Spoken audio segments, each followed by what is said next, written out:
Hey, Juppy here, and today I'm going to tell you how to introduce someone to the wonderful world of Dungeons & Dragons and 9 useful tips. I was inspired to make this video when a few friends of mine were struggling to sell someone on D&D. So sometimes joining a group can be a scary experience for a lot of newbies and can make or break their love for D&D entirely. So what can you do to avoid overwhelming them? Well, let's find out. PSA, this is all subjective depending on your situation, and I'll mostly just be drawing from my own experiences and what's worked for me as a DM. Hopefully, even if what I have to say doesn't apply to you entirely, you can still use it as a guide for your own process. Anyway, that's enough background. Let's roll. Dumb it down. I thought I'd put this first because it seems like the biggest problem a lot of my fellow D&D players struggle with. When talking about D&D or even characters, we tend to overshare about the intricacies of the game, or the abilities of our favorite characters. This can be kind of confusing to your coworker or classmate when they have nothing to relate it to.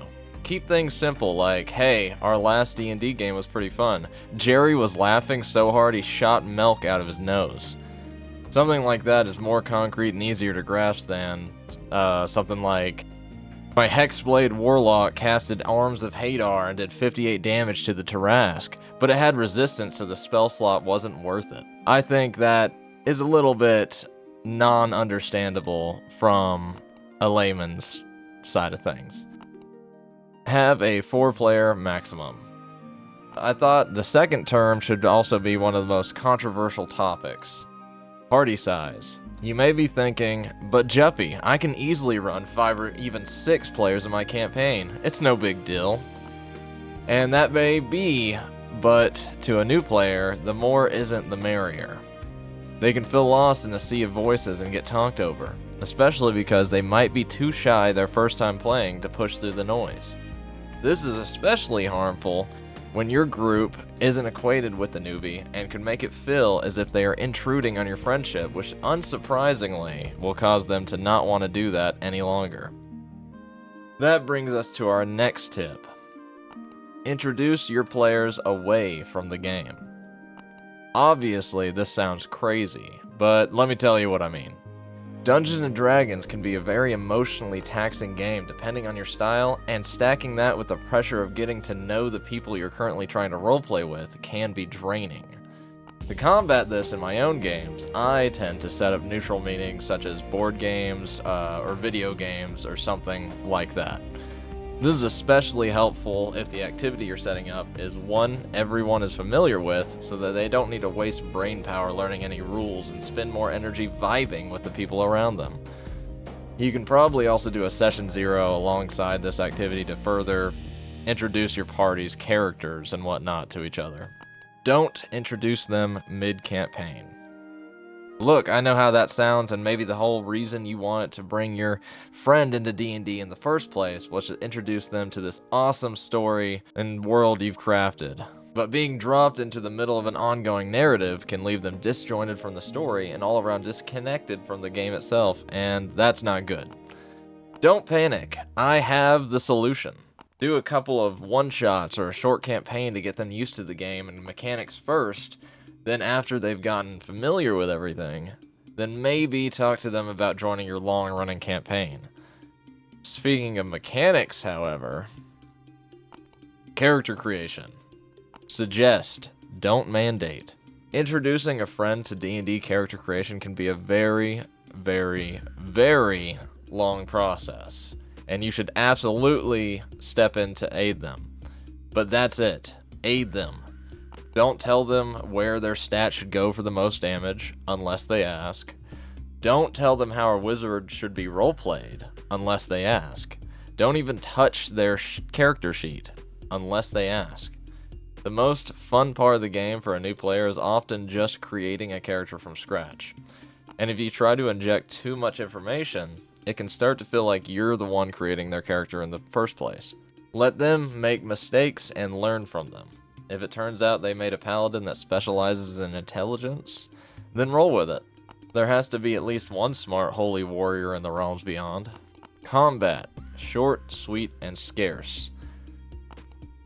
So combat can be tricky because it can carry some epic moments, but anyone who's played D&D 5e knows it can also be a huge slog. So when a newbie stumbles into combat that lasts for 2 hours, that can leave a very bad impression of the game. So I suggest for the first session, or maybe even first few, just foregoing combat altogether, opting instead for challenges, puzzles, and situations that their character can help with, like when a fallen tree has blocked the party's path, and they can't move their wagon across it. Good thing your newbie rolled up a strong boar-like barbarian. And then they suggest something crazy like throwing the wagon over the tree. If you absolutely must include combat, then another avenue is to just make it sweet and easy. Lower the enemy's HP or make their AC easier to hit, something along those lines. I know there's no way to win D&D, but the dopamine gotten from eviscerating your first goblin can sometimes be just enough for your player to show up for the next session and the one after that. Creativity is key. So if you're a longtime player of D&D, obviously you're aware of the big draw of the game being that there's an infinite number of ways you can go about solving a problem depending on your own creativity. This can be a foreign concept for the newbie though. So if you downplay or even deny their ideas, even if they can be a little bit silly at first, it can be damaging to their perception of the game, and they might stop trying new things altogether other than, I hit the monster. So listen to their ideas, and even if what you hear might sound crazy, let them roll for it and then succeed on Nat 20. Maybe somehow peeing on the dragon works, and now you get to explain why, leading to quite a lot of laughs. Do use discretion depending on your own taste though, and this leads into my last tip. Consent, consent, consent.